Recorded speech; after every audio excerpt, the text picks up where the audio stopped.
अस्सलाम वालेकुम। वालेकुम अस्सलाम। हाँ जी बच्चों, कोई सवाल किसी का? सर कैसे हैं आप? ये शुक्र अल्लाह का, ठीक ठाक। सर आपकी आवाज़ ना लो हो गई है सर। अभी आ रही है? जी सर, आप बिल्कुल ठीक है।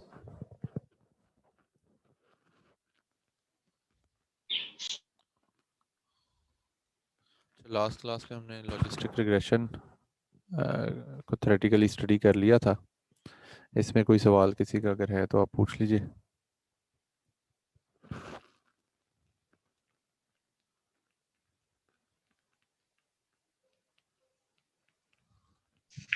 नो सर, सर सच कुछ नहीं।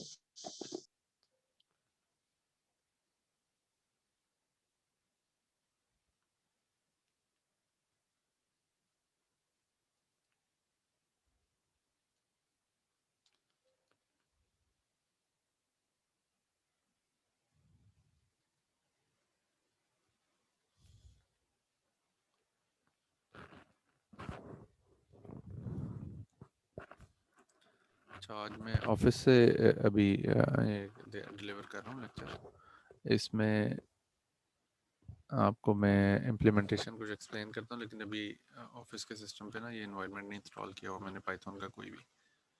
तो मैं इंशाल्लाह नेक्स्ट क्लास तक करूँगा। तो अभी जो मैं कोड एक्सप्लेन करूँगा वो फिर मैं वर्बली एक्सप्लेन कर देता हूँ, ठीक है? तो वो कोड आपको मैंने भेज दिया हुआ या नहीं भेजा अभी? नहीं सर, अभी नहीं भेजा। लीनियर रिग्रेशन का, ये इसका लॉजिस्टिक का नहीं है अभी।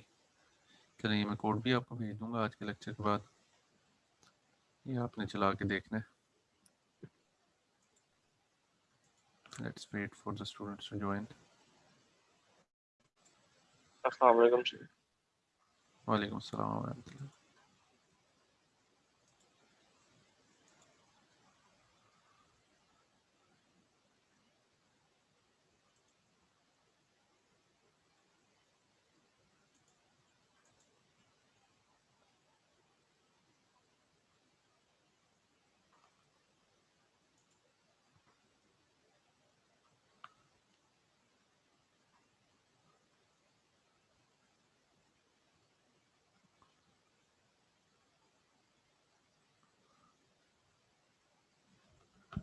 स्क्रीन शेयर हो रही है स्लाइड शो की?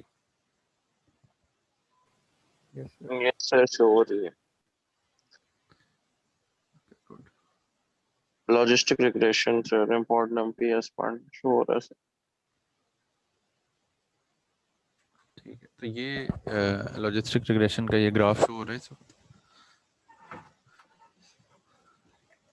यस सर, हो रहा है।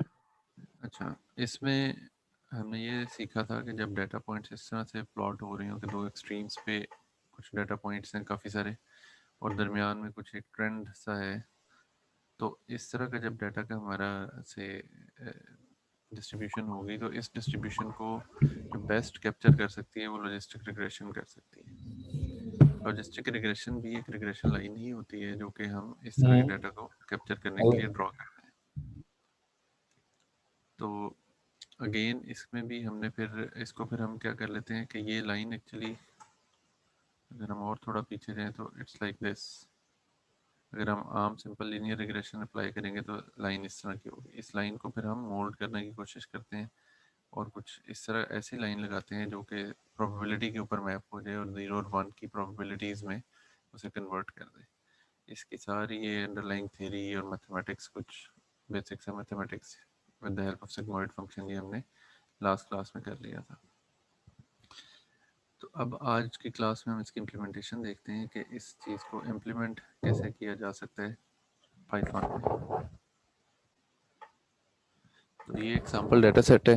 इस डाटा सेट में हमें age, gender, user ID, estimated salary और एक एसयूवी जो गाड़ी होती है 7 सीटर, उसको कोई परचेज कर रहा है उसकी ऑफ़र की बेस पे या नहीं कर रहा है। एक गिवन ऑफ़र उस पर लगी है तो उस ऑफ़र के मुताबिक कौन लोग इसे परचेज कर रहे हैं और कौन लोग इसे परचेज नहीं कर रहे। तो नेचुरली एसईओ भी परचेज करने के लिए सैलरी भी बड़ी होनी चाहिए, और बड़ी सैलरी के लिए बंदे की उम्र भी ज़्यादा हो जाती है ना। फ़ौरन फ़ौरन तो नहीं बड़ी सैलरी लग जाती। हरकम आया हुआ है? Yes sir. फ़ौरन फ़ौरन तो नहीं ना लगती बड़ी सैलरी। नहीं सर। तो फिर उसमें हमें कुछ वक्त लग जाता है। तो वो वक्त ही ये ग्राफ जो एक्चुअली, ये अगर मैं वापस उस ग्राफ पे जाऊँ, ये ग्राफ एक्चुअली यही शो कर रहा है कि एज जैसे जैसे बढ़ती जा रही है और सर आवाज नहीं आ रही। जैसे जैसे एज बेहतर हो रही है और सैलरी बेहतर हो रही है, वैसे वैसे इसको खरीदने की पॉसिबिलिटी भी बढ़ती जा रही है। तो इसका ये कोड है। मैं अभी जो जिन लोगों ने लेट ज्वाइन किया, मैं बता दूं कि मैं ऑफिस से आज का लेक्चर ले रहा हूँ, तो इस पर अभी पाइथन का इन्वायरमेंट इंस्टॉल नहीं है, तो मैं इस कोड को सर सिंपली। आपकी आवाज नहीं आ रही बिल्कुल। हेलो, सर सबको ही हल्की नहीं आ आ रही? रही है। आ रही आ है रही मैंने है सर। तो सर। हेडफोन लगाया हुआ है और बिल्कुल माइक जो है उसका that is very close to my mouth. System को वॉल्यूम सब देख लें। कम आ रही है? बहुत कम आ हाँ रही है। सर। सर अब सही हो गया। वो पिछले दिनों ना वो एक किसी ने शेयर किया हुआ था जोक। वो जोक ये था कि ऑनलाइन आपकी मीटिंग हो रही है, तो उसमें वो लोग आपको कह रहे हैं कि आवाज़ नहीं आ रही। तो आप देखते हैं, कुछ देख ही रहे होते हैं अभी कि क्या करना है, तो फिर आवाज़ आ जाती है कि अब ठीक आ रही है। तो वही वाला हिसाब है। नहीं नहीं सर, वो सर पता है आपने कि माइक पास किया होगा। रिकॉर्डिंग में ना आपकी आवाज फिर बिल्कुल ही लो होती है। जब अच्छा रिकॉर्डिंग देख उसमें बहुत ही ज्यादा लो होती है, इसमें तो फिर गुजारा हो जाता है, उसमें बहुत लो होती है। अच्छा अच्छा, को हम्म। एम्पलीफायर लगा लिया करें फिर। और सर वो फिर स्पीकर ही लगाने पड़ते हैं बड़े। मैं अच्छा ला अच्छा। सुनता हूँ पूरा।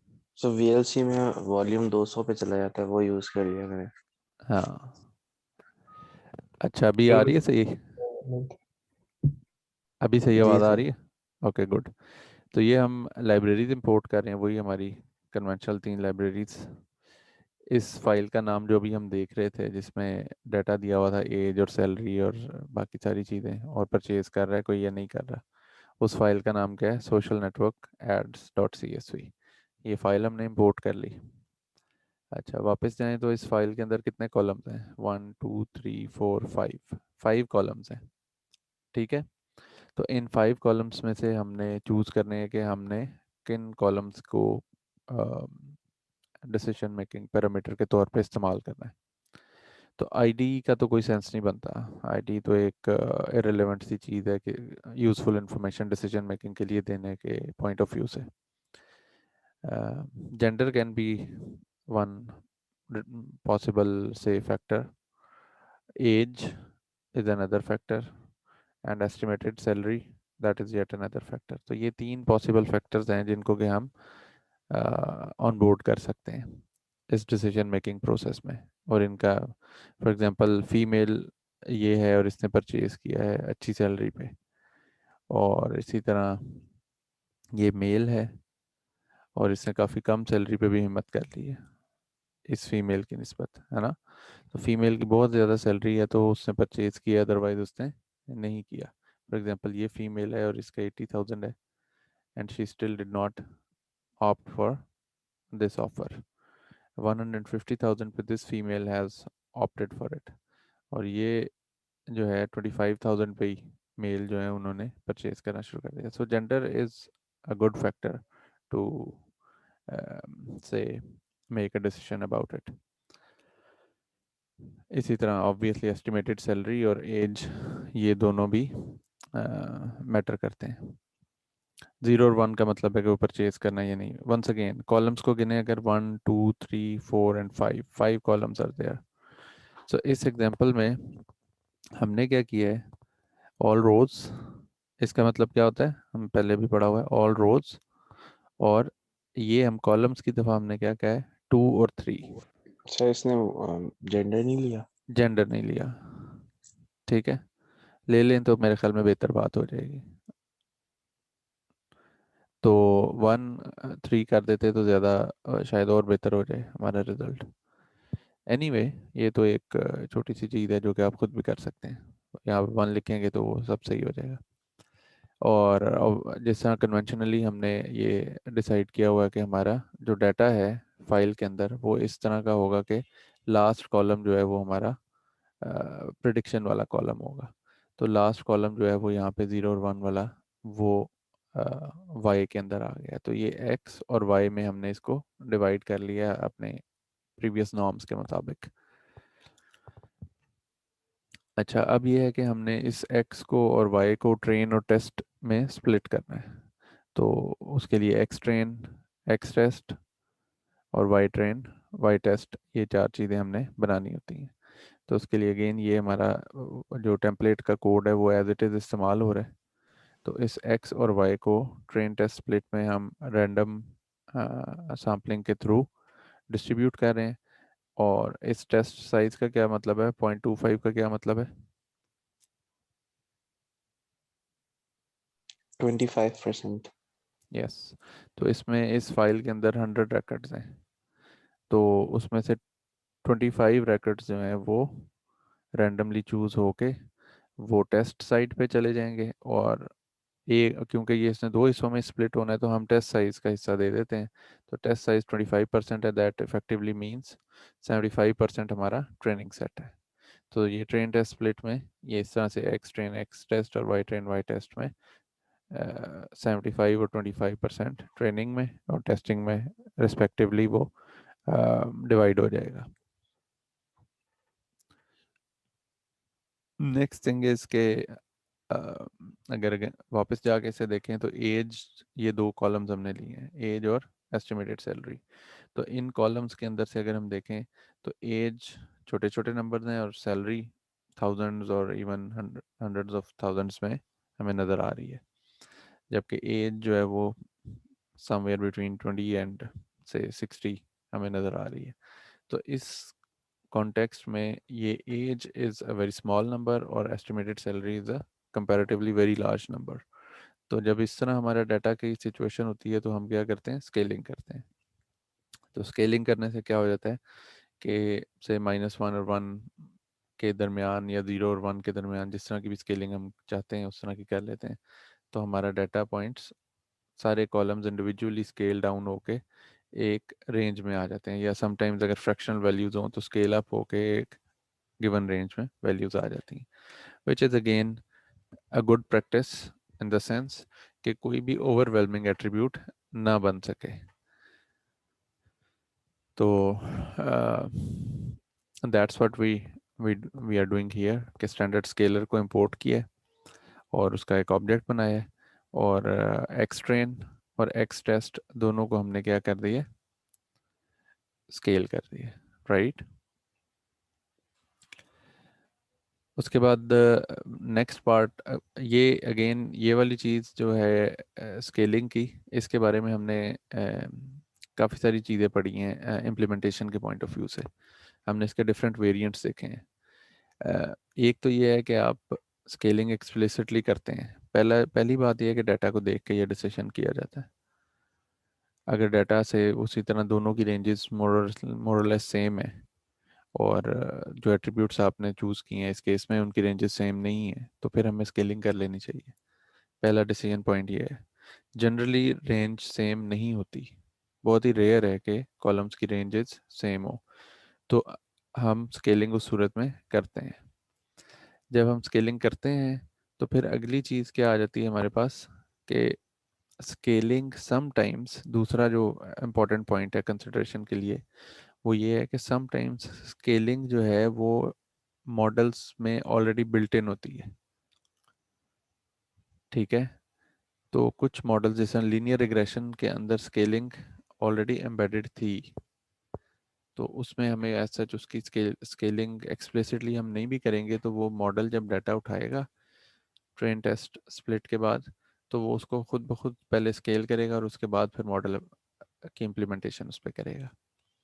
तो दूसरा जो इम्पोर्टेंट बात है, अगर फीचर स्केलिंग एक्सप्लिसिटली हम नहीं करते तो उसकी वजह समटाइम्स ये होती है कि मॉडल के अंदर जो मॉडल की क्लास की इम्प्लीमेंटेशन है वो इनहेरेंटली इस चीज़ को ऑलरेडी कर रही है, तो फिर भी हमें as such explicitly feature scaling की ज़रूरत पेश नहीं आती। इस केस में हमने इसको ऑप्ट किया है और हमने इसको एक्सप्लिसिटली फीचर्स को स्केल कर दिया है। अच्छा, उसके बाद अगेन थ्योरेटिकली तो हमने इसको काफ़ी डिटेल में देखा, लेकिन अमूमन हमने ये देखा है कि 3 से 4 लाइनों में हमारा ये जो पूरा का पूरा कोड है मॉडल का वो हम लिख सकते हैं। So that is called abstraction, कि इसने पूरे इम्प्लीमेंटेशन जो भी लीनियर रिग्रेशन की लाइन इसने ड्रॉ करनी है, वो लाइन ये खुद इस डाटा को लोड करके वो ड्रॉ करना शुरू कर देता है। सो इसने लॉजिस्टिक रिग्रेशन की क्लास इंपोर्ट की है और क्लासिफायर को लॉजिस्टिक रिग्रेशन के अंदर इसने विद दिस पैरामीटर इम्प्लीमेंट किया है। और उसके बाद जो मेथड है वो हम पहले रिग्रेसर का, रिमेंबर यहाँ पे हम रिग्रेसर पहले लिखते थे, इस दफ़ा हमने क्या लिखा है, क्लासिफायर। क्लासिफायर तो अगर हम यहाँ रिग्रेसर लिख दें तो फिर क्या होगा? कुछ भी नहीं होगा सर, क्यों? ये तो वेरिएबल नेम नहीं है। हाँ, वेरी गुड, ये एक वेरिएबल का नाम सर है। क्यों तंग कर रहे हैं? है? मैंने कहा क्यों छेड़े हैं? मैंने कहा कई लोग मेरी तरह के भी होते हैं ना, देर से मैं समझ खुद आती सोची है। पड़ गया, मैं कहा है। तो ये यहाँ पे x लिख दें, y लिख दें, z लिख दें, उससे कोई जी जी, फर्क नहीं कोई पड़ता। फर्क नहीं पड़ता। ये आगे लॉजिस्टिक रिग्रेशन का जो ये हमने इंपोर्ट की क्लास, ये इस क्लास के ने जो भी रिटर्न करना है यहाँ पे वो इधर आ जाना वो है। तो वेरिएबल इधर में स्टोर रिग्रेसर हो। लिख दें, क्लासिफायर लिख दें, कुछ भी लिख दें, डजेंट मैटर। तो हमने इसको सिमेंटिकली रिच करने के लिए ऑब्वियसली हम अच्छे वेरिएबल नेम्स रखने की कोशिश करते हैं, तो उससे डिफ्रेंशिएट करने के लिए हमने यहाँ पे क्लासिफायर लिख दिया। इट्स वेरी राइटली सेड कि ये एक वेरिएबल का नाम है। तो क्लासिफायर डॉट फिट करेंगे तो, और एक्स ट्रेन वाई ट्रेन, ये दो चीज़ें दे देंगे कि ये ट्रेनिंग है और ये इसका एक्सपेक्टेड रिजल्ट है। तो आप इसकी लाइन जो है वो ड्रॉ करें, यही वाली जो भी हमने देखी लीनियर रिग्रेशन की, इसकी सॉरी लॉजिस्टिक रिग्रेशन की। यहाँ तक कोई सवाल किसी का? No sir. अच्छा, अगली चीज़ है फिर हमने प्रिडिक्शन करनी है। तो ये वाई अंडरस्कोर प्रिडिक्ट जो है वो हमने एक वेरिएबल रखा है, और क्लासिफायर डॉट प्रिडिक्ट हमने वही जो ऑब्जेक्ट अभी थोड़ी देर पहले बनाया था लॉजिस्टिक रिग्रेशन का, उसकी मदद से हमने प्रिडिक्ट किया, और उसके अंदर पास क्या करेंगे फिर, एक्स टेस्ट, जो टेस्ट वाला पोर्शन है वो पास करेंगे। वाई टेस्ट किस काम आएगा, मैं पूछता हूँ किसी से और वो बताए। अली रज़ा हैदर, ये वाई प्रिडिक्ट में क्यों आ रहा है, वाई टेस्ट में क्यों नहीं आ रहा?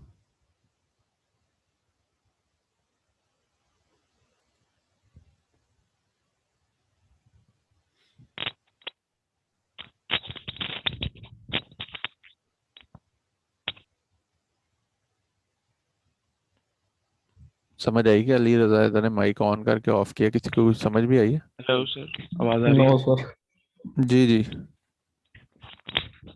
जी सर।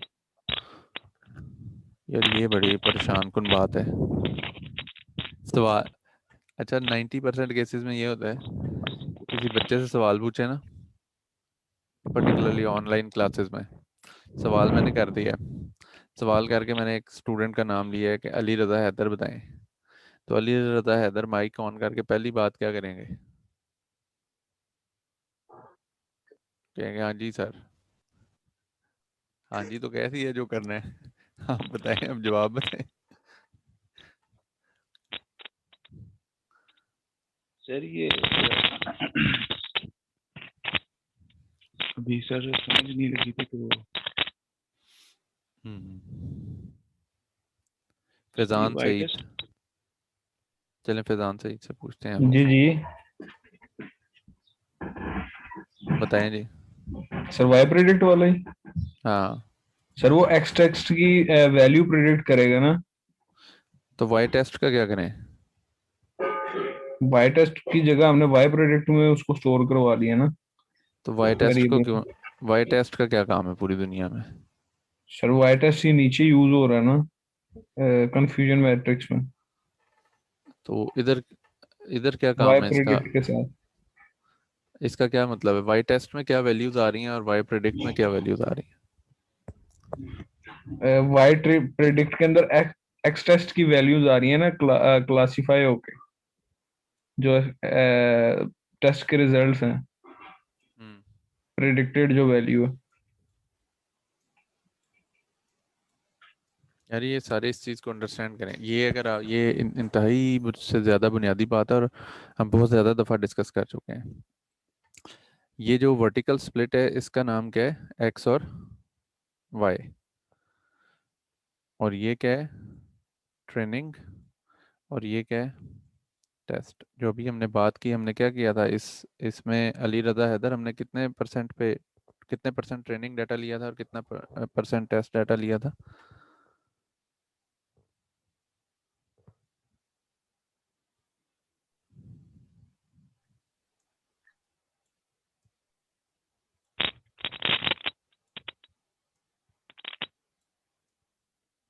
सेवेंटी 75% ट्रेनिंग और 25% 75% टेस्ट। ट्रेनिंग था।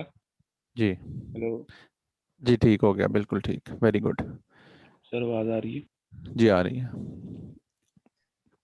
तो 75% ट्रेनिंग था। अब ट्रेनिंग के दो पार्ट हैं। ये हमारे फर्दर जो आगे कॉलम्स थे, इनमें एक क्या था? एज। और एक था सैलरी। वाई में क्या था कि वो उसे परचेज करेगा या नहीं करेगा। तो ये हमारे कॉलम्स थे। तो ये जो दो कॉलम्स हैं लेफ्ट साइड वाले, ये क्या है? ये वो कॉलम्स हैं जिनकी बेस पे हमने मॉडल को ट्रेन करना है। तो ये जो ट्रेनिंग वाला पोर्शन है ये अपनी जगह इस्तेमाल होता है। फिर जब हम टेस्टिंग करते हैं तो फिर टेस्टिंग के अंदर हम ये डाटा सिर्फ पास करते हैं। इस जगह पे जो वाई प्रेडिक्ट क्लासीफायर के अंदर एक्स टेस्ट पास हो रहा है और उसका जो आंसर आ रहा है वो किस में जा रहा है? वाई प्रेडिक्ट में। तो वाई प्रेडिक्ट एक अलग तीसरा वेरिएबल बन रहा है मेमोरी में। ये एक्स, ये वाई, ये इसका ट्रेनिंग पार्ट है, ये टेस्ट पार्ट है। तो वाई टेस्ट, ये वाला पोर्शन वाई टेस्ट है। ये क्या है? Y test. और ये एक नया वेरिएबल बन रहा है ये यहाँ पे, इसका क्या नाम है? Y predict. ये वाई प्रिडिक्ट वो है कि जब इसको, इतने पोर्शन को, ये हमारा मॉडल था जो कि काम कर रहा है, ठीक है। इस मॉडल को हम ये डाटा इनपुट देते हैं, टेस्टिंग डाटा। ये इसके ऊपर जो आउटपुट निकालता है वो हम यहाँ पे स्टोर कर लेते हैं। ये कौन सी आउटपुट है? जो कि मॉडल ने दी है। और ये क्या है? ये वाला पोर्शन, सर वाई टेस्ट। जिसका क्या मतलब है? ये क्या डाटा है जो एक्चुअली आना चाहिए था? एक्चुअली आना इ- चाहिए। इस रिकॉर्ड के कॉरेस्पॉन्डिंग ये वैल्यू आनी चाहिए थी, इस रिकॉर्ड के कॉरेस्पॉन्डिंग ये वैल्यू आनी चाहिए थी, इस रिकॉर्ड के कॉरेस्पॉन्डिंग ये वैल्यू आनी चाहिए थी। और ये जो तीन वैल्यूज़ हैं ये कौन सी हैं? कि इसने इस रिकॉर्ड के मुताबिक ये वैल्यू प्रिडिक्ट की, दूसरे रिकॉर्ड के मुताबिक ये वैल्यू प्रिडिक्ट की, और तीसरे रिकॉर्ड के मुताबिक ये वैल्यू प्रिडिक्ट की। तो मॉडल क्या कर रहा है? वो वाई प्रिडिक्ट में आ रहा है। एक्चुअली होना क्या चाहिए? वो किस में है? वाई टेस्ट में। तो अब जब हम इन दोनों को कंपेयर करेंगे तो क्या चीज़ सामने आएगी?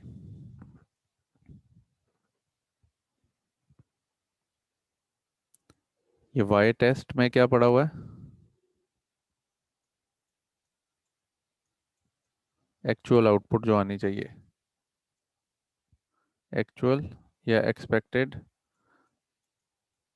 आउटपुट। और ये वाई प्रिडिक्ट में क्या पड़ा हुआ है? मॉडल की आउटपुट। ये बात समझ आई है सबको?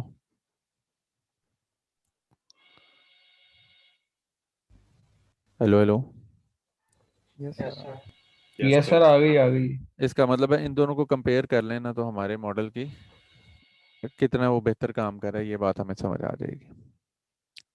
तो ये सुपर इम्पोर्टेंट, असल में ये कोई चीज़ हम नई नहीं कर रही है, अभी तक हमने जितने भी मॉडल्स इम्प्लीमेंट किए उन सब में हमने इस चीज़ को एवेल्यूएट किया हुआ है, इम्प्लीमेंट किए। ठीक है, और इसी तरह से किया हुआ है। अब आगे थोड़ा सा डिफरेंस आ जाता है, जो क्लासिफिकेशन है ना, जो रिग्रेशन वगैरह थे उसके अंदर हमने आर स्क्वायर्ड देखा था, सबसे सोफिस्टिकेटेड मेजर क्या था, आर स्क्वायर्ड। हम शुरू हुए थे सम ऑफ स्क्वायर से, और उसके बाद फिर हमने आर स्क्वायर्ड वैल्यू पे गए, उस पे गए थे आर पे, और फिर adjusted R squared. Adjusted R squared जो था वो मोस्ट सोफिस्टिकेटेड हमारे पास मेजर था एवेल्यूएट करने के लिए, ठीक है, ये याद है ना सारा, हमने वो डिस्कशन की थी।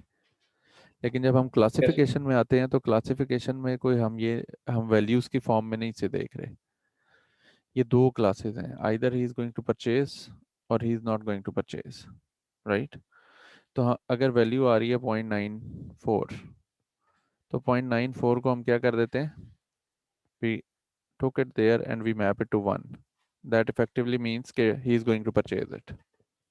और वैल्यू अगर आ रही है 0.21, तो we drag it down to 0, we say he is not going to pass, मतलब very low probability of purchasing it, so we drag it down to 0। So what we effectively are doing is the following, that we are either projecting any predicted value to 1, or we drag it down to 0। These are the two things that we are doing. So in this case, there is no say point that we compare sum of squares or any advanced or different variant of evaluation। तो इसमें अगर आप इसको से, क्योंकि one वाली चीज़ ने one पे ही मैप हो जाना है, जीरो ने जीरो पे मैप हो जाना है, तो आप डिफरेंस निकालेंगे तो वो तो एज सच कोई डिफरेंस नहीं आएगा। अगर just for the sake of argument अगर सब कुछ ठीक ठीक प्रोजेक्ट हो जाता है, तो उस सूरत में वन वालों के जो डिफरेंस आएगा, वन का वन से डिफरेंस क्या आएगा, ज़ीरो, और ज़ीरो का ज़ीरो से डिफरेंस क्या आएगा, ज़ीरो। तो सम ऑफ स्क्वायर्स या आर स्क्वायर्ड या एडजस्टेड आर स्क्वायर्ड का कोई सेंस इस सूरत में नहीं बनता, तो there should be something different. और वो डिफरेंट क्या होती है कि हम ये देखते हैं कि कितने इंस्टेंसेस को सही क्लासिफाई किया और कितने इंस्टेंसेस को गलत क्लासिफाई किया, कितने वंस को ज़ीरो कह दिया और कितने ज़ीरोस को वन कह दिया। वन को वन कहना इज सही, वन को वन कह दिया, ओके हो गया।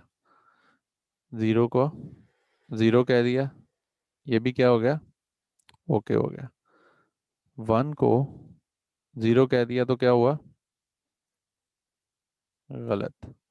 और ज़ीरो को वन कह दिया तो भी क्या हो गया, गलत। ये इस प्रॉब्लम को, जिसमें कि हमारे पास दो क्लासेस हैं कि उसने either he is going to purchase it और he is not going to take up the offer, इसमें दो क्लासेस हैं हमारे पास, इसको कहते हैं बाइनरी क्लासिफिकेशन प्रॉब्लम, कि हमारे पास दो पॉसिबल आंसर्स हैं, उनमें से कोई एक हमने निकालना है। तो इस बाइनरी क्लासिफिकेशन के अंदर फिर जो हमारे पास ये चार पॉसिबिलिटीज़ बनती हैं कि उसने ख़रीदी और हमने भी कहा ख़रीदी, उसने नहीं ख़रीदी और हमने भी कहा कि नहीं ख़रीदी, उसने ख़रीद ली लेकिन मॉडल ने कहा कि ये नहीं ख़रीदेगा, और उसने नहीं ख़रीदी लेकिन मॉडल ने कहा कि ये ख़रीद लेगा। ये चारों इंस्टेंसेस आपको समझ आते हैं? कोई क्वेश्चन है तो हैंड रेज करें। Yes sir. गुड। तो अब इन चारों को देखने के बाद हमारे पास क्या चीज़ आती है कि हम इन चारों को इस कन्फ्यूजन मैट्रिक्स में मैप कर देते हैं। हम यूं लिखते हैं 0 1 0 1। जब इस मैट्रिक्स में हम लिखेंगे तो ये क्या है, 0 0, ये क्या बन रहा है, 0 65 जो लिखा हुआ है ये क्या जीरो है, 0 0। और 3 जो लिखा हुआ है कि ये क्या है, 0 1। वन और ये जो 8 लिखा हुआ है ये क्या है, वन जीरो 1 0। और ये क्या है, 1 1। वन। तो ये इसके जो डायगोनल पे वैल्यूज होती हैं ये करेक्ट वैल्यूज होती हैं, कि ये 0 को 0 मॉडल ने कहा है और 1 को 1 वन कहा है। यहाँ पे ये है कि 0 को 1 कह दिया और इधर क्या है, 1 को जीरो कह कह दिया। दिया। तो कितने इंस्टेंसेस इसने गलत किए हैं? 2। दो कैसे? ये 8 लिखा हुआ है और ये 3 लिखा हुआ है। ये हो गए टोटल 11। हाँ, 11 इंस्टेंसेस इसने गलत किए हैं।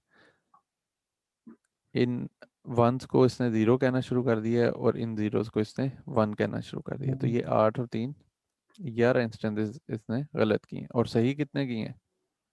65 प्लस 24 89। 89।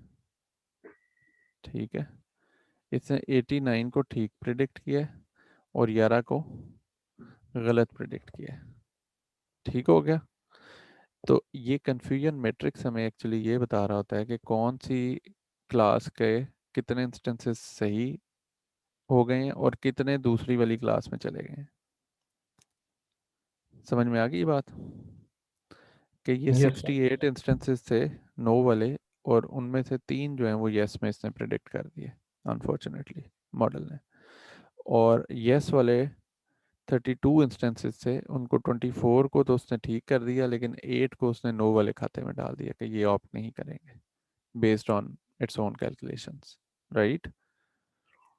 तो ऑब्वियसली मशीन लर्निंग के अंदर 100% एक्यूरेसी तक जाना वो बहुत मुश्किल काम होता है। तो ये एक बुनियादी मेजर है जिसकी बुनियाद पे हम काम को स्टार्ट करते हैं। ये confusion matrix is one of the very primitive evolution measures जो कि हमें नज़र आता है और उसकी बेस पे हम फिगर आउट करने की कोशिश करते हैं कि ये हमारा क्लासिफिकेशन एल्गोरिदम कितना बेहतर काम कर रहा है। So this is what we have done. हमारे पास ये वाई प्रेडिक्ट आ गए। अभी जो मैं आपको इन दोनों के बारे में बता रहा था कि मैं कह रहा था कि ये क्या है, वाई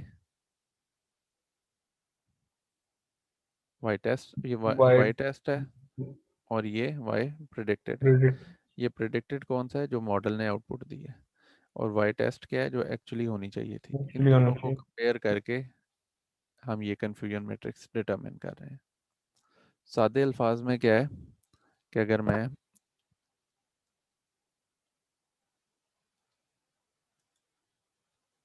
प्रेजेंटेशन पे जाऊं तो इन सिंपल वर्ड्स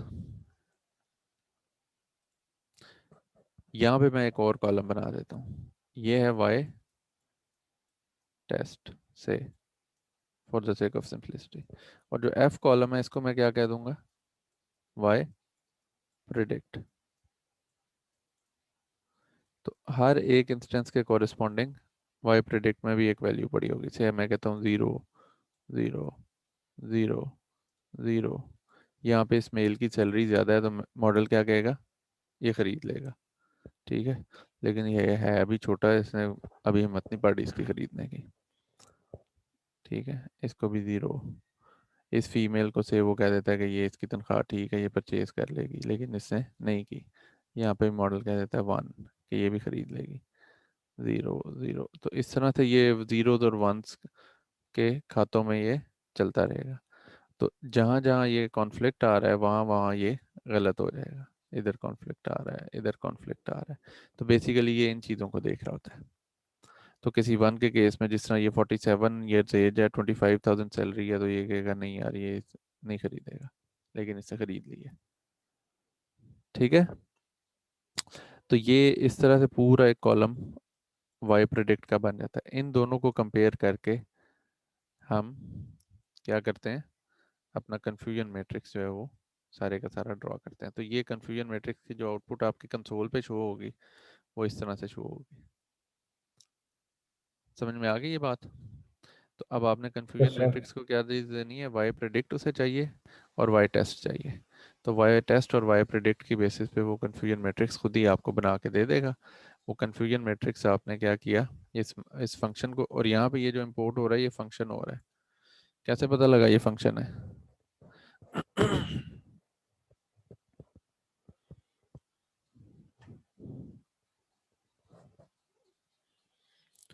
ये हमें प्रोग्रामिंग लैंग्वेजेस के जो से क्या होते हैं, नेमिंग कन्वेंशंस जो होती हैं उनसे हमें पता लगता है। ये देखो ये क्या है, इसमें और उसमें क्या फ़र्क है? ये लॉजिस्टिक रिग्रेशन जो लिखा हुआ है और ये जो कंफ्यूजन मैट्रिक्स लिखा हुआ है इनमें क्या फ़र्क है? सर अंडरस्कोर का। और और नेमिंग सर कन्वेंशन फर्स्ट वो का छोटा केमल है। केस है और एक ये दूसरा वाला ठीक है ना? हाँ, तो ये yes this is the point कि हम हमारे समझ। जो गुड प्रोग्रामिंग प्रैक्टिस है उसमें क्या हम करते हैं, ये देखो, ये ट्रेन टेस्ट स्प्लिट भी क्या है, एक मेथड है। वैसे भी इसके अंदर ये पैरामीटर्स वगैरह जा भी रहे हैं। तो ये जो मेथड्स होते हैं उनके लिए हम हमारे पास लैंग्वेजेस के अंदर जो स्टैंडर्ड कोडिंग प्रैक्टिस है उसमें स्मॉल लेटर्स से हम लिखते हैं। ये देखो, ये क्लास है, ये मेथड है, ठीक हो गया। यस इसी तरह ये क्लास है और ये क्या है, मेथड है। तो इस मेथड के मेथड। अंदर ये दोनों चीज़ें चली गई। इसने वो कैलकुलेशन की जो अभी मैंने एक्सेल की शीट पे जिस तरह दिखाया कि ये एक कॉलम है, ये दूसरा कॉलम है, इन दोनों को कंपेयर करके ये बनाना कोई बड़ी बात नहीं है। कितने वंस के कॉरेस्पॉन्डिंग 1 था और कितने जीरोस के कॉरेस्पॉन्डिंग 0 था, कितने वंस के कॉरेस्पॉन्डिंग 0 था और कितने जीरोस के कॉरेस्पॉन्डिंग 1 था। तो ये चार चीज़ें उसने कैलकुलेट करके इस तरह मैट्रिक्स की फॉर्म में लिख दी हैं। दैट्स इट, ठीक हो गया। लेकिन इससे हमें बड़ी यूज़फुल इन्फॉर्मेशन मिल गई कि हमारे 11 इंस्टेंसेस गलत हैं और 89 इंस्टेंसेस ठीक हैं। तो इस केस में हमारी जो एक्यूरेसी है वो यही होती है कि 89 आउट ऑफ 100। तो एक्यूरेसी एक मेजर है, जो क्लासिफिकेशन है उसके अंदर एक्यूरेसी एक बड़ा वाइडली यूज मेजर है, सिंपल सा मेजर है। उसके अंदर क्या हम करते हैं कि कितना ठीक और कितना गलत। तो वो ठीक, ये भी ठीक है और ये भी ठीक है। ये जो डायगोनल है मैंने आपको बताया, ये दोनों ठीक होते हैं। और ये जो वंस को 0 और 0 को 1 उसने कर दिया, ये वाले गलत है। तो गलत 11 है, सही 89 है, टोटल 100 है। तो टोटल में से कितना काम ठीक किया है, इस चीज़ का नाम क्या है, एक्यूरेसी। टोटल में से कितना काम ठीक किया है, इस चीज़ का नाम क्या है, एक्यूरेसी। तो हम कहेंगे कि इसने 89% एक्यूरेसी शो की है। आप लोग ये कर सकते हैं, आप लोग ऐसा कीजिएगा कि एज एन असाइनमेंट हमने वो जो जेंडर का कॉलम है वो नहीं शामिल किया है ना। Yes sir. तो आप लोग जेंडर का कॉलम भी शामिल करके देखिएगा कि यार ठीक लेट्स है इंक्लूड जेंडर एंड सी के क्या होता है, एक्यूरेसी इतनी ही रहती है या कुछ बेहतर होती है, कितना चेंज आएगा कोड में। सर एक्यूरेसी तो वही ना, रहेगी नहीं लेकिन नहीं, वो ठहर ठहर, नहीं पता नहीं रही वो रहेगी कि नहीं रहेगी। ख्वाजा शहरियार, कोड में क्या चेंज करेंगे जेंडर को इंक्लूड करने के लिए? सर किस हिस्से में? आपने बताना है किस हिस्से में करना है।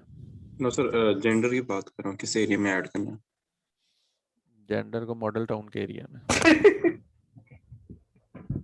आपने बताना है, यही तो सवाल है। इस जगह पे, सर, इस जगह पे कोई एरिया नजर आ रहा है जहाँ पे जेंडर को ऐड करें तो कोई बात बन जाएगी।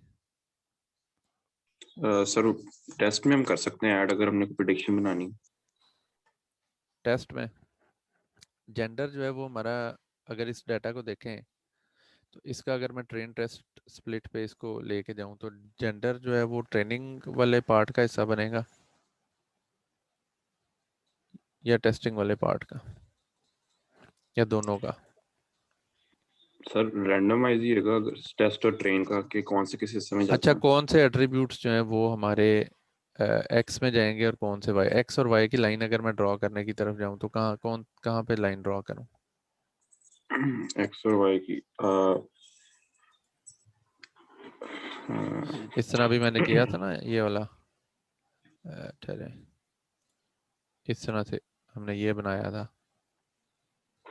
कई दफ़ा बना चुके हैं, ये जो अभी मैंने थोड़ी देर पहले भी 75 बनाया था। 75 और 25 को स्प्लिट किया हुआ हाँ हाँ हाँ हाँ, ये एक्स है और ये वाई है। इसको अब इसमें बनाना है हमने, इस डाटा के ऊपर बनाना है। कैसे बनाए? 75% डाटा उसके अंदर डाल देंगे जो हमारा ट्रेन टेस्ट रहेगा, तो ट्रेन रहेगा, और 25% टेस्ट में डाल देंगे। तो ये 20 है ना, तो इसका मतलब 16 इंस्टेंसेस जो है 75% बन जाएंगे, है ना। जी। कितने बन जाएंगे? 80% ही बन जाएंगे। चलो, तो हम 80-20 कर लेते हैं for the sake of simplicity, ठीक है।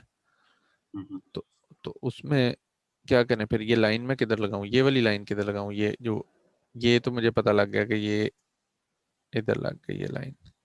ये पार्ट ट्रेनिंग है ऊपर वाला, और ये वाला पार्ट टेस्टिंग Yes. है। एक्स और वाई के लिए क्या करूं? एक्स के कुछ कॉलम्स सिलेक्ट कर लिए जाएंगे और वाई का एक कॉलम आएगा कौन जो से? हमारा एक्स के कौन से कॉलम्स करें? एक्स में हमारा आ जाएगा एज, सॉरी, एज आ जाएगा, एस्टिमेटेड आ जाएगा, जेंडर आ जाएगा, यूजर आईडी आ जाएगी। यूजर आईडी वैसे ली जा यूजर सकती है। आईडी, यूजर आईडी एक्चुअली ना लें तो बेहतर है। हाँ, क्यों? ऑर्डिनल ज्यादातर। क्योंकि ये नहीं, ऑर्डिनल नहीं है ये तो बस वैसे ही एक नंबर हैं जो कि लोगों को एज देयर आइडेंटिफायर मिले हैं, जैसे आप लोगों को रोल नंबर मिले हैं। Yes sir. तो रोल नंबर से आप ये कह सकते हैं कि अच्छा यार, क्या रोल नंबर है आपका? 171 एंड वो 171, ठीक है। मैं कहूँ यार ये F2017266171 है, ਇਹਦਾ कोई 2.8 GB होना है। ऐसे ठीक है? ये बात रोल नंबर से प्रेडिक्ट किया जा सकता मुश्किल ही है ना? Role yes. नंबर तो कोई ऐसी चीज नहीं है जिससे हम कहें कि यार ये रोल नंबर मुझे पता लग गया, मैं इसके नंबर बता दूंगा। ये तो ज्योतिषियों वाली बात हो जाएगी, है ना? सितारे सतूरे मिलाने वाली की ए रोल नंबर ना लवी, नहीं मगर तो तेरी खैर नहीं। सर डायमेंशन रिडक्शनैलिटी आपने कहा था कि अभी हमने नहीं अप्लाई करनी कि कॉलम्स ड्रॉप करने वाला सीन। नहीं, ये तो एनीवे हमें एक सेंस तो बन ही रहा है ना इस चीज का, तो बड़े आसानी से समझा रही है।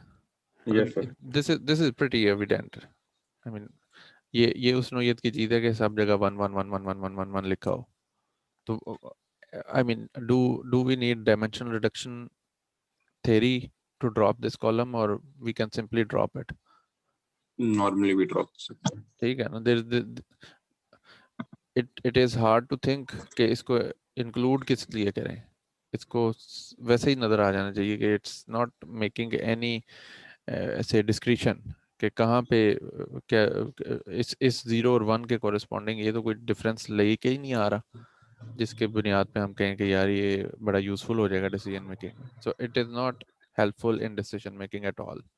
Same is the case. Semantic value of the attribute is actually telling us that it's just a random user ID which has been assigned to any user, just like your roll numbers. अब जो आपका topper है वो lowest marks वाले से just next roll number वाला हो, तो I mean how can we say कि रोल नंबर से कोई फर्क पड़ता है? So the roll number is not going to make any difference to the calculation of anything. तो इसका मतलब ये हुआ कि ये तीन attributes जो हैं, these are the useful attributes, right?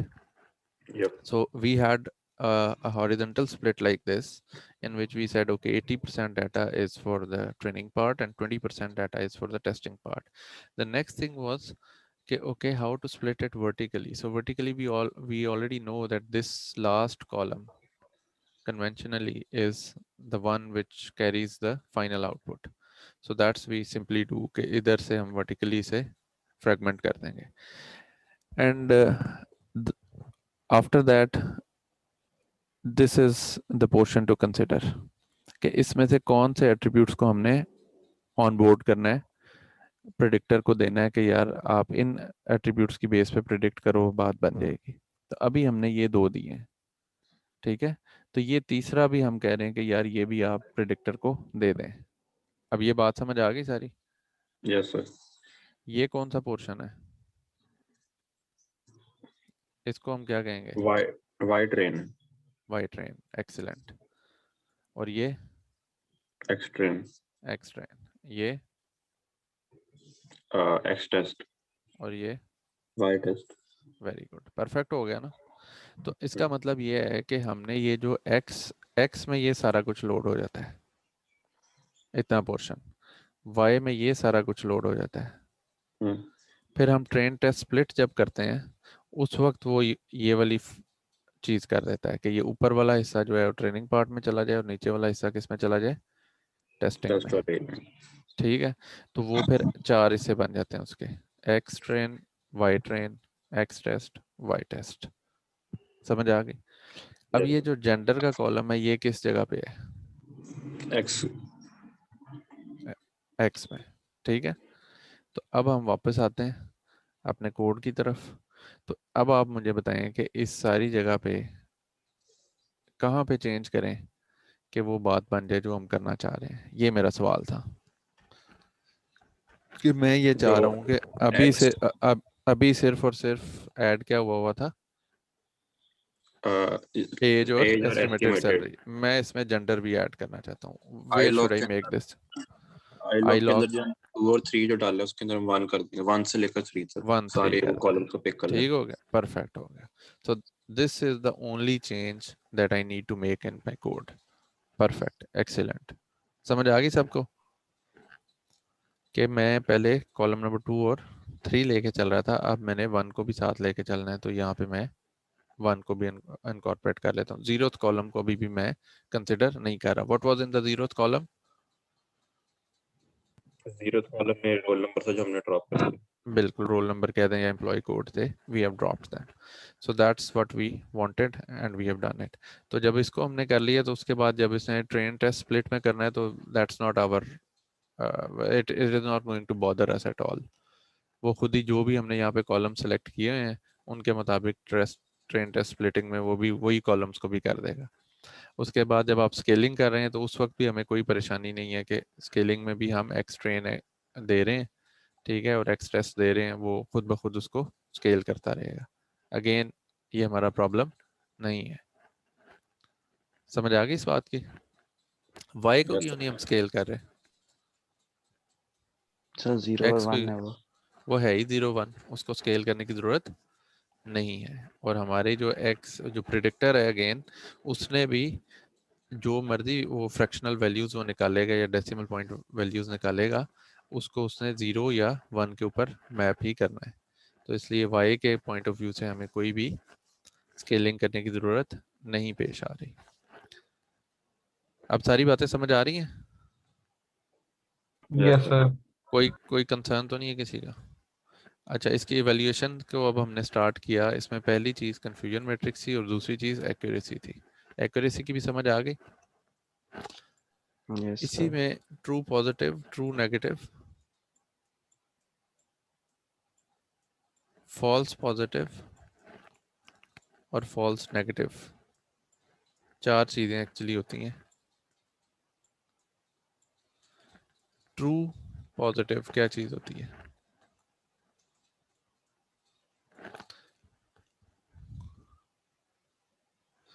ये जो P और N है ना,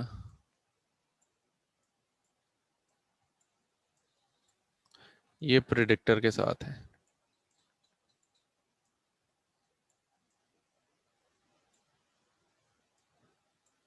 प्रिडिक्टर कहता है P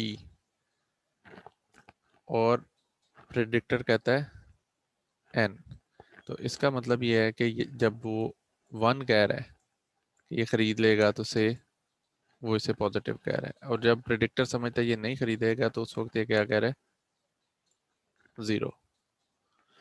और ट्रू और फॉल्स क्या है? एक्चुअल। ट्रू और फॉल्स क्या है? एक्चुअल। तो ये वाई प्रिडिक्ट के अंदर से निकलेंगे और ये कहां से निकलेंगे?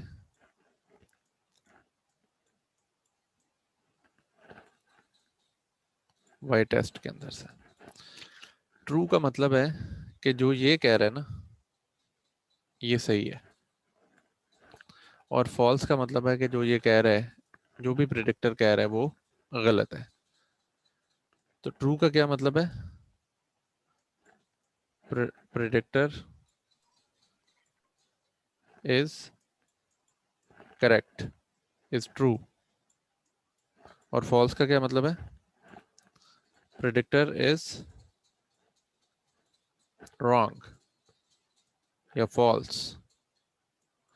तो इन दोनों को जब आप इस नज़र से देखेंगे ना कि जो सिस्टम ने करना है, जो हमने बनाया है, वो पॉजिटिव और नेगेटिव वो कहेगा कि, क्योंकि उसने कहना ये यही है कि या तो वो कहेगा ये खरीद लेगा या कहेगा नहीं खरीदेगा। जो भी उसने कहा है, बेशक ट्रू का है बेशक फॉल्स का है या नो का है, दोनों के केसेस में अगर उसने सही कहा है तो हम उसे क्या कहेंगे कि ये ट्रू है। और अगर उसने गलत कहा है तो हम उसे क्या कहेंगे, फॉल्स। तो इसका मतलब क्या, अगर मैं इस पे वापस आता हूँ अपने कंफ्यूजन मैट्रिक्स पे, तो ये 1 को 1 कहना और 0 को 0 कहना, 1 को 1 कहना और 0 को 0 कहना, ये क्या है, ये भी ट्रू है और ये भी ट्रू है। हम ट्रू किस हिसाब से कह रहे हैं कि सिस्टम ने जो किया है वो ठीक किया है या नहीं किया। तो ये 1 को 1 कह रहा है तो ये ट्रू कह रहा है। एक्चुअली यहाँ पे ये 1 को 1 कहने का मतलब क्या है, सिस्टम कह रहा है कि ये पॉजिटिव है, कि ये खरीदेगा, और यहाँ पे सिस्टम कह रहा है कि ये नेगेटिव है, ये नहीं खरीदेगा। सिस्टम ने बिल्कुल सही कहा और सिस्टम ने यहाँ पे भी बिल्कुल सही कहा। तो ये ट्रू पॉजिटिव है और ये ट्रू नेगेटिव है। समझ आ गई इस बात की? Yes sir. अच्छा, यहाँ पे सिस्टम पॉजिटिव कह रहे हैं, ठीक है, हम इसको कह देते हैं ये सिस्टम है और ये एक्चुअल है। यहाँ पे सिस्टम ने क्या कहा, पॉजिटिव, लेकिन एक्चुअली क्या था, नेगेटिव। तो सिस्टम जब इसे पॉजिटिव कह रहे हैं तो हम इसे पॉजिटिव के खाते में डाल देते हैं, लेकिन एक्चुअली ये क्या था, नेगेटिव। तो ये क्या कहलाएगा, फॉल्स पॉजिटिव। ये क्या कहलाएगा कि the system said that he is going to opt for it, but unfortunately the system was wrong. So this positive thing is false. That is what constitutes false positives. और यहाँ पे system क्या कह रहे हैं इस कॉलम में, system is saying no, he is not going to opt for it, but as a matter of fact he was going to opt for it. So the system said no and he said it wrongly. So anything that system does wrong, we associate a false with that, be it positive, be it negative. And anything that system says correct, be it positive or negative, we associate true with that. So that turns out to be true positive or true negative, false positive or false negative. So इस चीज़ को समझने का best तरीका यही है कि आप positive और नेगेटिव सिस्टम के एट्रीब्यूशन में लेके जाएं और ट्रू और फॉल्स एक्चुअल डाटा की एट्रीब्यूशन में लेके जाएं। तो जो सिस्टम कर रहा है, यहाँ पे सिस्टम पॉजिटिव कर रहा है, पॉजिटिव कर रहा है तो हमने पी लिख दिया। यहाँ पे सिस्टम नेगेटिव और नेगेटिव कर रहा है तो हमने नेगेटिव और नेगेटिव लिख दिया। यहाँ पे सिस्टम ने दुरुस्त काम किया, जहाँ जहाँ सिस्टम दुरुस्त काम कर रहा है उधर ट्रू लगा दें, जहाँ सिस्टम गलत काम कर रहा है वहाँ पे एफ लगा दें। तो ये आपका पूरा खुद ब खुद कंप्लीट हो जाएगा, इसको कोई रट्टा लगाने की ज़रूरत नहीं है। If you just understand it with the help of this attribution के ट्रू और फॉल्स, सॉरी ये ट्रू, ये पॉजिटिव और नेगेटिव जो है ये सिस्टम के साथ हैं और ट्रू और फॉल्स जो है वो उसके सही और गलत के साथ हैं कि सिस्टम क्या कर रहा है। तो we'll manage to do it. अब आपने एज एज योर असाइनमेंट एक काम करना है, आपने true positive false positive true negative false negative की मदद से कुछ और मेजर्स होते हैं। एक मेजर होता है प्रिसिजन, प्रिसिजन एक मेजर होता है रिकॉल,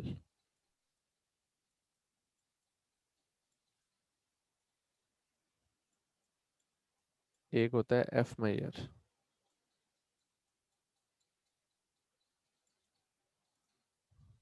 और एक होता है एक्यूरेसी।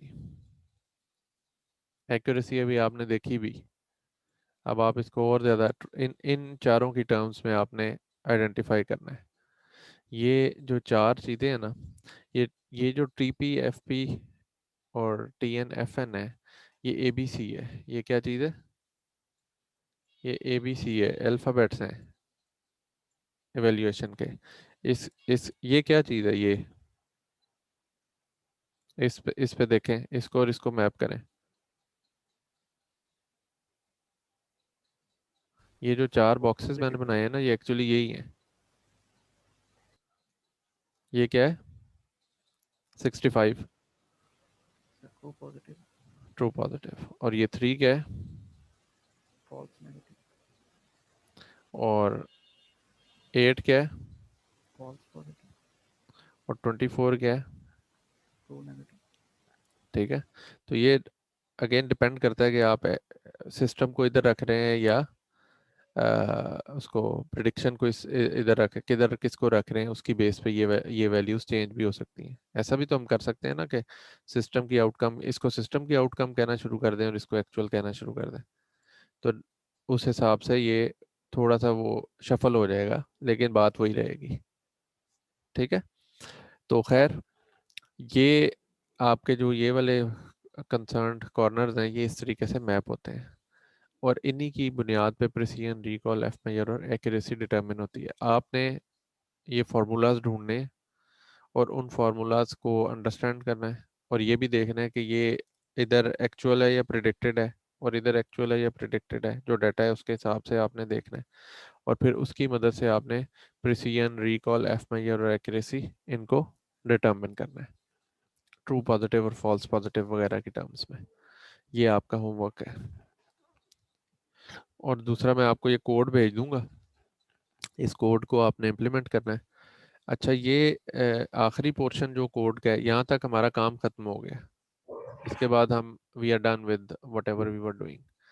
अनफॉर्चुनेटली आज मेरे पास ये वो रन टाइम इन्वायरमेंट नहीं है, वरना मैं ये सारा कुछ आपको चला के दिखाता। अब मुझे ये स्लाइड्स में भी ऐड कर लेनी चाहिए थी, कोई मैं बात नहीं। मैं नहीं उसको ऐड कर सका। वो विजुलाइजेशंस हैं एक्चुअली।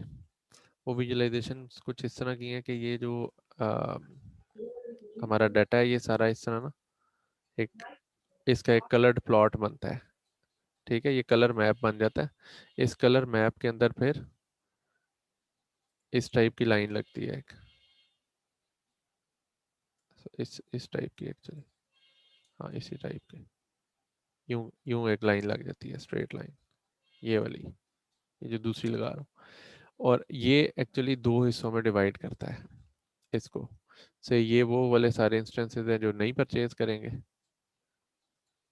ये वाले, और ये वो सारे हैं जो कि परचेज करेंगे। तो कुछ कुछ लोग जो इधर बाउंड्री पे लाई कर रहे होते हैं ना, वो अमूमन गलत हो जाते हैं कि ये बाउंड्री पे है, अब ये हमने कह दिया कि ये परचेज करेगा, लेकिन ये बिल्कुल बाउंड्री पे था और इसने नहीं की हुई थी, तो ये गलत हो जाएगा। तो वो आपको कलर्ड प्लॉट में ग्रीन और ब्लू सर्कल्स नज़र आएंगे, ये जो रेड और ग्रीन सर्कल्स नज़र आएंगे, रेड और ग्रीन रीजन्स में इसने डिवाइड किया हुआ है। एक ग्रीन रीजन होगा, जो जो परचेज कर रहे हैं वो ग्रीन रीजन है, जो नहीं परचेज कर रहे हैं उसको रेड रीजन हमने कह दिया। कलर ऑब्वियसली हम खुद दे रहे हैं। और इसी तरह जो पॉइंट्स को हम प्लॉट कर रहे हैं वो सर्कल्स की फॉर्म में, छोटे छोटे पॉइंट्स की फॉर्म में, सर्कुलर पॉइंट्स की फॉर्म में, जिस तरह ये डॉट्स बने हैं, उसमें भी रेड और ग्रीन की फॉर्म में हम प्लॉट कर रहे हैं। तो जो रेड ग्रीन रीजन में प्लॉट हो जाता है या ग्रीन रेड रीजन में प्लॉट हो जाता है, वो हमारे क्या होते हैं, फॉल्स वाले होते हैं, फॉल्स पॉजिटिव या फॉल्स नेगेटिव्स होते हैं। Excuse me sir. जी जी। सर ये तो सारा हो जाता है, ये ऊपर ये जो कॉलम के नाम दिए हुए ना, ये काइंडली जरा बता दें। कौन से नाम? x1 x2 is equal to np dot mesh grid और np range start is equal to x set, columns के जो नाम है। ये दो एक्चुअली दो रीजन्स में इसने डिवाइड करना है ना, तो x1 एक है और x2 दूसरा रीजन है, ठीक है। और इस चीज़ को मैश ग्रिड कहते हैं, ठीक है। ठीक है। तो इसमें ये जो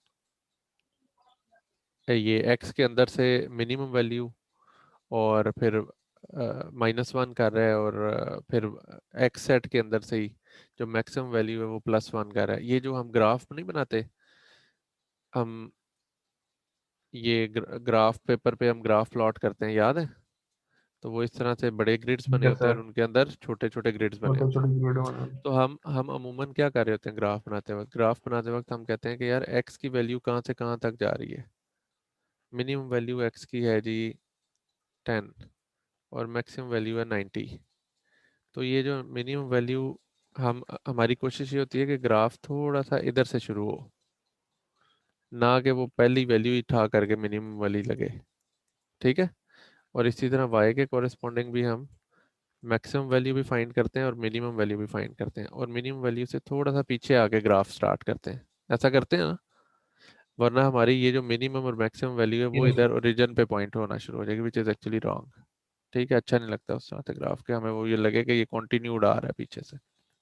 ठीक है, तो से इसकी जो वैल्यू थी मिनिमम वो थी 17 और यहाँ पे थी 35। तो ये वो चीज़ है कि मैक्सिमम से +1 और मिनिमम से -1। और ये जो स्टेप है ये वो चीज़ है कि हमने एक छोटा बॉक्स जो है वो कितने स्टेप के बाद उसको आगे चलाना है। 0.01 के स्टेप से वो चल रहा है। ठीक है, सर इसका यानी मतलब ये बॉक्स का साइज जो है, ये जो छोटे छोटे छोटे बॉक्स नहीं होते छोटे वाले, वो point yes zero sir, one वाले हैं। आप उसे 0.05 दे देंगे तो वो उस हिसाब से चल जाएगा। समझ आ रही है? 0.05 यस करेंगे सर, तो वो 10 में 5 को कवर कर जाएगा ना। ठीक हो गया, ठीक है। 10 छोटे डब्बे 5 को कवर कर जाएंगे। 0.01 करेंगे तो ये 0.1 को कवर करेगा, है ना। 0.5 की बजाय 0.1 को कवर करेगा। तो ये हमारा वो डिस्क्रीट इंटरवल है जो हम एक छोटे बॉक्स को दे रहे हैं। समझ आ गई? Yes sir.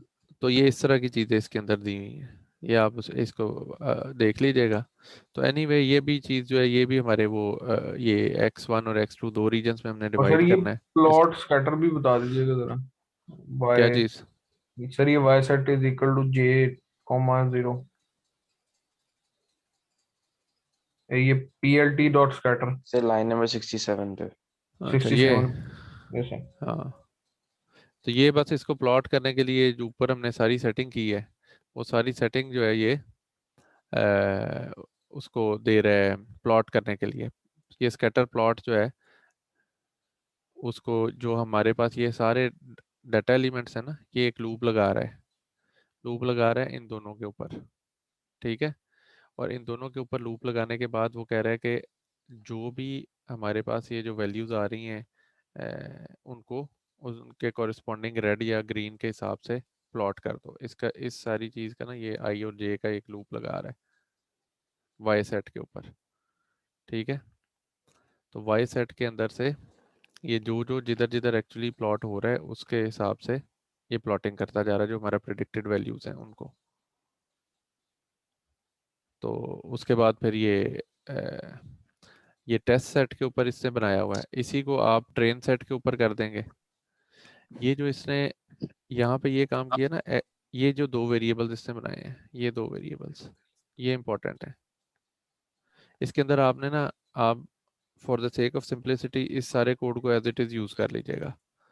जो मेन पॉइंट है ना इस कोड को रीयूज़ करने के पॉइंट ऑफ व्यू से, वो यहाँ पे लाई करता है इस जगह पे। ये इसने किसकी बेस पे ड्रॉ किया है? एक्स टेस्ट और एक्स टेस्ट और वाई टेस्ट। Y test. ठीक है, इसको एक्स टेस्ट को एक्स सेट में, वाई टेस्ट को वाई सेट में इसने मैप करवा दिया है। अगर यही मैं ट्रेनिंग के ऊपर ये वाला कोड चलाना चाहूँ तो क्या होगा? मैं यहाँ पे एक्स ट्रेन और यहाँ पे वाई ट्रेन लिख दूंगा तो वो ट्रेनिंग सेट वाला डाटा इसको मिल जाएगा और यही कोड एज इट इज़ चल जाएगा। तो और मैं जाके क्या करूँगा, यहाँ पे टेस्ट सेट की बजाय ट्रेन सेट लिख दूंगा इसके लेबल में। ठीक है, तो आपको इस कोड की जितनी भी समझ आती है वो आप कर लें। Anything that you need to change is only in line number 59। बाकी आपने ये कोड एज इट इज चलाना है। ठीक हो गया? आपने ये जो एक्स ठीक हो टेस्ट गया। दिया है और जो वाई टेस्ट दिया है, that is the only thing that is important. तो टेस्ट सेट को प्लॉट करना एक बात है और ट्रेन सेट को प्लॉट करना एक दूसरी बात है। बेसिकली तो हम टेस्टिंग के बेस पे इवेल्युएशन करते हैं सारी, है ना। Yes sir. तो ये टेस्टिंग की इस वक्त प्लॉटिंग हो रही है। यहीं पे हम एक्स टेस्ट के बजाय एक्स ट्रेन और वाई टेस्ट के बजाय वाई ट्रेन कर देंगे तो ये उन दोनों को प्लॉट करना शुरू कर देगा। और यहाँ पे फिर हम ट्रेन ट्रेन सेट लिख देंगे कि ये ट्रेनिंग सेट का ग्राफ है यही वाला, कि ट्रेनिंग सेट में कुछ इस तरह से चीज़ें चल रही हैं और ये वाला जो ग्राफ है ये किसका है? टेस्ट सेट का। तो ये इस तरह के 2 ग्राफ्स हमारे बन जाएंगे। ये आप बना के देखेंगे। वो मेरा इरादा तो यही था कि उस पर आपको विजुलाइजेशन भी दिखाऊंगा चला के, लेकिन अनफॉर्चुनेटली वो इधर है नहीं, तो ये आप खुद ही चला के देख लीजिएगा। जो बात आपको समझाई है उसके मुताबिक आप जो रेड प्लॉट, जो ग्रीन रीजन में रेड होंगे और जो रेड रीजन में ग्रीन होंगे, वो आपके 11 इंस्टेंसेस होने चाहिए इस डाटा के मुताबिक। 8 8 एक के गलत प्लॉट हो रहे थे ना, और 3 दूसरे के, मैं ठीक यस है? तो वो यस सर आपको इस तरह के ग्राफ में वो नज़र भी आएंगे। ठीक हो गया? Yes sir. और कोई सवाल? सर वो आपको रैंडम फॉरेस्ट का कहा था, मैंने मेल की थी सुबह, उस पर थोड़ा सा हाँ, और क्या लेक्चर दे प्रॉब्लम है? सर, उस पर थोड़ा सा और जरा अगर कर देते तो। क्या करें उसको, बता तो सही ना यार। सर थोड़ी सी स्लाइड्स ऐड करके थोड़ी सी ब्रीफिंग करते हैं उस पर और। ये इस डिसीजन ट्री की समझ आ गई थी? Yes sir. ये समझ आ गई थी? ओहो, क्या शेयर सर? नहीं किए मैंने। ठहरो, शेयर कर दो मैं। किधर गया? ये शेयर हो गया। Yes sir. यहाँ से समझ आ जाएगी सारी बात। सर रैंडम वो तो फॉरेस्ट। आ गई थी ना कि क्लस्टर्स बना के और फिर रैंडम फॉरेस्ट उसको एवरेज निकाल के उसको हर एवरेज को बार बार करता ना। हम्म। तो मैं चाह रहा था कि अगर आप थोड़ी सी स्लाइड बना के उसको और जरा डिटेल में ब्रीफ कर देते तो। ये जो डिसीजन ट्री है ना, यस असल में सर। हम पढ़ते सिर्फ डिसीजन ट्री हैं। डिसीजन ट्री का आगे से आगे बहुत सारे ट्री लगा दो। एक ट्री लगाया ना, तो यस। बेशुमार ट्रीज लगा दो और उनके सारा को एवरेज ले लो हर ट्री के डिसीजन की, तो वो रैंडम फॉरेस्ट बन जाता है। ठीक है? फर्क ये है, इस वक्त ये बाउंड्रीज लगी हुई है ना। Yes sir. हम एक तो ये जो ट्री होता है ये क्या करता है, ये ट्री सारे डाटा के ऊपर आता है। तो decision tree uses all data points. जो रैंडम फॉरेस्ट है, it it makes plenty of trees, decision trees। ठीक है? For each decision tree it considers a subset of all data points, जो कि अमूमन randomly selected होता है। For example, we have 10,000 data points। ठीक है? तो हम कहते हैं कि आप ऐसा करें, make 50 trees of size 2000। ये समझ आई बात? Yes sir. तो अब ये 2000 डाटा एलिमेंट्स लेगा। So each tree will take 2000 random data points and will make these splits accordingly। ये बात समझ आई? अब फुल डाटा में ये स्प्लिट्स बन रहे हैं, तो क्या रैंडमली सिलेक्टेड 2000 में भी यही स्प्लिट्स बनेंगे? No sir. उसमें क्या यहाँ पे फर्क डलना शुरू होता है। ये आखिरी बात तक सारी बात समझ आ गई है? Yes sir. अब जो स्प्लिट बन जाए, हो सकता है वो ये बने, एक ये और एक ये। इस तरह का अगर स्प्लिट बन रहा है, तो इसकी अपनी एवरेज निकलेगी, इसकी अपनी एवरेज, इसकी अपनी, डिफरेंट डिफरेंट सी एवरेजेस निकलनी शुरू हो जाएंगी। आ रही बात समझ? Yes sir. ठीक है? तो उसके मुताबिक अपना एक ट्री बन जाएगा। फिर एक और डाटा हमने लिया, उस डाटा के मुताबिक हम कहते हैं कि अब स्प्लिट करें। वो स्प्लिट करना शुरू किया, तो पता लगा ये ये और ये स्प्लिट बन गए। इनकी अपनी तो एवरेजेस पहले निकलनी शुरू हो 2000 गई। में वो स्प्लिट हो गया, फिर अगले 2000 में ये हो गया।